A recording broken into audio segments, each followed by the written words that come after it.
qu'on peut dire qu'on est, on peut le dire, qu'on est vraiment en présence maintenant d'une politique assumée, revendiquée, de stigmatisation et d'ostracisation à l'égard des étrangers. Je crois que le constat est quand même largement partagé.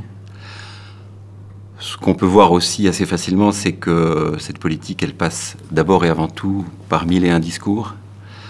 Évidemment, la période électorale en est une démonstration assez flagrante. C'est des discours de stigmatisation, c'est effectivement des discours d'ostracisation. Ce qui est peut-être moins visible, c'est que cette politique, elle passe aussi par des lois, par des décrets, par des règlements, par des pratiques administratives qui sont encouragées, organisées. Et finalement, tous ces textes, ils concourent à quoi? Ils concourent finalement à d'abord réduire considérablement les droits des étrangers, que ce soit dans le domaine du travail, dans le domaine de la protection sociale, dans le domaine du mariage, etc. On sait ce qu'il en est. Et puis elles tendent aussi à créer un espèce de droit dérogatoire des étrangers, plus largement, au point que je crois qu'on peut dire maintenant qu'on est en train d'assister, au moins en tout cas à l'émergence d'une espèce d'apartheid juridique à l'égard des étrangers.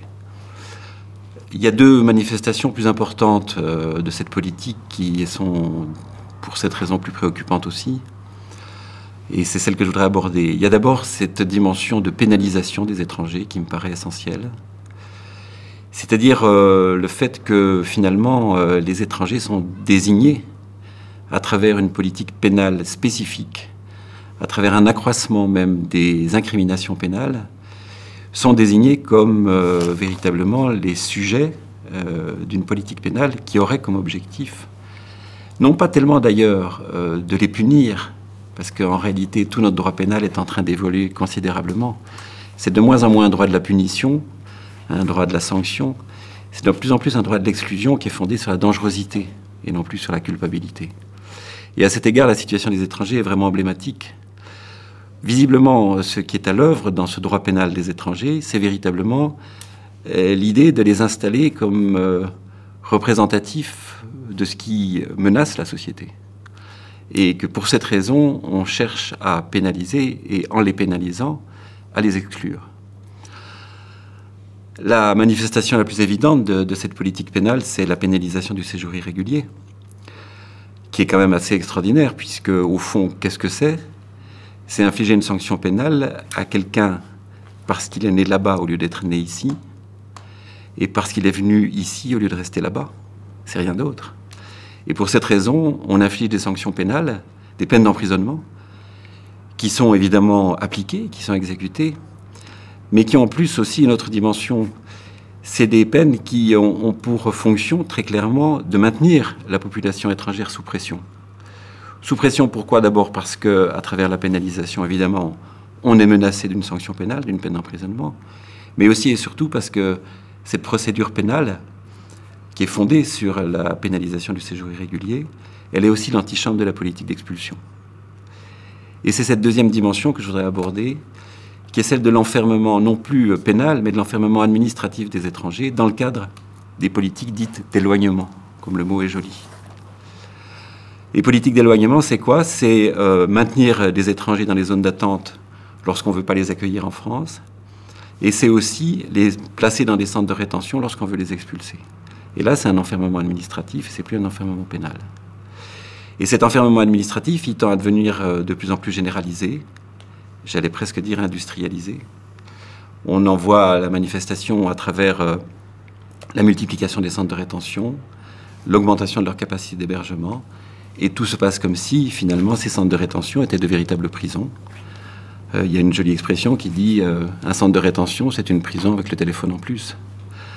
Alors, à travers tous ces dispositifs, qu'est-ce qu'on cherche à faire? Eh bien, officiellement, on cherche simplement à expulser les étrangers. L'enfermement n'est que la conséquence secondaire de cette politique d'expulsion. Mais en réalité, c'est bien d'une pénalisation qu'il s'agit là encore, parce que non seulement l'enfermement est de type carcéral, mais toute la procédure qui l'accompagne l'est aussi, est de type pénal.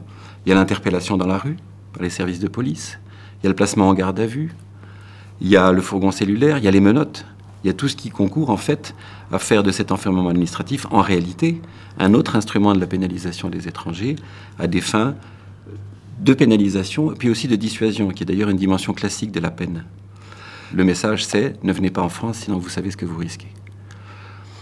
Alors il y a aussi la dimension européenne, parce qu'il n'y a pas que la France qui pratique ça. Il y a la directive de la honte, qui a organisé de manière systématique cette politique d'éloignement. Et puis il y a l'externalisation par l'Union européenne de sa politique d'enfermement. Il y a maintenant les camps qui sont placés dans les pays limitrophes de l'Union européenne et qui sont la reproduction de nos centres de rétention, mais dont on charge les pays extérieurs d'assurer la gestion. Donc il y a aussi dans cette pénalisation une dimension assumée et revendiquée d'une politique non seulement nationale mais européenne, qui est évidemment dramatique et qui est évidemment la négation de la liberté de circulation. Alors par rapport à ça, que faire? Je dirais qu'il y a là aussi 3 réformes urgentes. La plus simple, je dirais à minima, c'est évidemment d'abord de redonner aux juges judiciaires la possibilité de contrôler toute cette politique d'enfermement. La loi du 16 juin 2011, qu'on appelle la loi Besson, a été de ce point de vue-là une régression catastrophique. 5 jours maintenant avant qu'un étranger ne puisse revoir le juge qui est censé contrôler la régularité de sa rétention. Et évidemment, ça donne la possibilité à l'administration de pratiquer des expulsions très largement sans que le juge ne les contrôle. Donc ça, c'est évidemment la première réforme à minima. La seconde, qui est sous-jacente aux propos que je viens de tenir, c'est évidemment la dépénalisation du séjour irrégulier. La pénalisation du séjour irrégulier est fondamentalement inutile. Qui croira que c'est parce qu'il y a des sanctions pénales à la clé que les étrangers cesseront de circuler à travers les frontières de l'Union européenne? C'est évidemment totalement illusoire. C'est en plus une politique gravement attentatoire aux libertés individuelles, pour des raisons qui ne sont absolument injustifiables. Et puis aussi, la troisième réforme, également indispensable, c'est évidemment de mettre fin définitivement à l'enfermement administratif des étrangers comme mode de gestion des flux migratoires. Parce que c'est une politique de pur affichage, c'est une politique à visée purement électoraliste, et c'est évidemment une politique totalement inutile, là encore, par rapport aux objectifs affichés. Toutes les statistiques les plus simples le démontrent clairement. Donc, mettre fin à cet enfermement administratif, c'est quand même la moindre des choses pour que, au moins dans ce domaine-là, il y ait un semblant d'égalité de situation entre les étrangers et les citoyens français.